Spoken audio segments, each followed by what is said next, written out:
அனைவருக்குமே வணக்கம். சற்று முன் கிடைத்திருக்கக்கூடிய ஒரு மிக மிக முக்கியமான செய்தி ஒன்று வெளியாகி உள்ளது.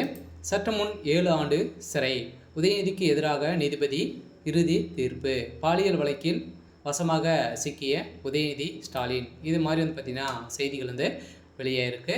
இப்போ சதுரடியாக அண்ணா பல்கலைக்கழகத்தில் நடந்த பாலியல் வழக்கின் அடிப்படையில் உதயநிதியுடைய பெரும் அவருடைய நண்பர்களும் பார்த்தீங்கன்னா வசமாக சிக்கி கைதும் செய்யப்பட்டிருக்காங்க இல்லையா. இப்போ அவருடைய நண்பர்கள் கொடுத்த வாக்குமூலத்தின் அடிப்படையில் தான் இப்போ மாணவி புகார் கொடுத்த அடிப்படையில் இப்போ மாணவி கொடுத்த வாக்குமூலத்தின் அடிப்படையிலும் இதுவரை நடந்தது அனைத்துமே பார்த்தீங்கன்னா ஒரு அனைத்துமே திமுகவுடைய ஆட்டம் தான் அப்படின்ற மாதிரி நீதிமன்றம் வழங்கியிருக்காங்க. இதன் அடிப்படையில் இப்போ பாலியல் வழக்கின் அடிப்படையில் உதயநிதிக்கு எதிராக இப்போ பார்த்தீங்கன்னா அவருடைய நண்பர்கள் சிக்கியிருக்காங்களே, அவர் கொடுத்த வாக்குமூலத்தின் அடிப்படையில் இப்போ நீதிமன்றம் பாலியல் வழக்கில் இறுதி தீர்ப்பு வழங்கியிருக்காங்க. அந்த சார் யார் அப்படின்ற மாதிரி ஒரு பெரிய கேள்விக்குறியாகவே இருந்திருந்த நிலையில் இப்போ தமிழகத்தில் பெரும் பரபரப்பை ஏற்படுத்தியிருக்கு. இதை பற்றி இந்த வீடியோவில் நம்ம முழுமையாக பார்க்கலாம். அதுக்கு முன்னாடி நம்ம சேனலுக்கு இப்போ தான் நீங்கள் முதல் முறையாக வந்திருக்கீங்க அப்படின்னா மறக்காமல் நம்மளுடைய சேனலை சப்ஸ்கிரைப் பண்ணி சப்போர்ட் பண்ணுங்கள். வாங்க வீடியோக்குள்ளே போகலாம்.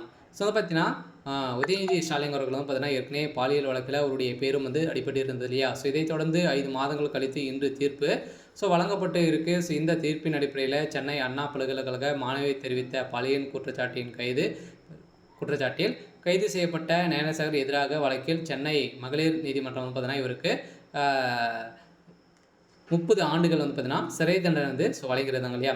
இதை தொடர்ந்து பார்த்தீங்கன்னா வருகின்ற ஏற்கனவே டிசம்பர் 24ஆம் தேதி புகார் சொல்லித்திருந்தது. இந்த புகாரின் அடிப்படையில் இவருக்கு வழங்கிய தீர்ப்பின் அடிப்படையில் இப்போ உதயநிதி ஸ்டாலின் அவர்களுக்கும் இதில் தொடர்பு இருக்குது அப்படின்ற மாதிரி தான் இப்போ தகவல் வெளியிருக்கு. இந்த தகவலின் அடிப்படையில் பார்த்தீங்கன்னா காவல்துறை விசாரணையை சிபிஐக்கு மாற்ற வேண்டும் என கோரி தொடர்ந்து வழக்கை விசாரித்து வந்த சென்னை உயர்நீதிமன்றம் கடந்த டிசம்பர் 28ஆம் தேதி பெண் மற்றும் ஐபிஎஸ் அதிகாரிகள் அடங்கிய சிறப்பு புலனாய்வு குழு விசாரணைக்கு மாற்றி அமைக்கப்பட்டது. இந்த விசாரணை அடிப்படையில் இப்போ அதிரடியாக பார்த்தீங்கன்னா உதயநிதியுடைய நண்பர்கள் கொடுத்த வாக்குமூலத்தின் அடிப்படையில் இப்போ சதுரடியாக ஞானசேகர் அவர்களுக்கும் 30 ஆண்டுகள் மகளிர் ஆணையம் வழங்கியிருக்காங்க. இதை தொடர்ந்து உதயநிதி ஸ்டாலின் அவர்களுக்கும் 7 ஆண்டுகள் சிறை தண்டனை விதிக்க போகிறதாகவும் தகுந்த ஆதாரங்களும் பார்த்தீங்கன்னா சிக்கியிருக்கு இல்லையா.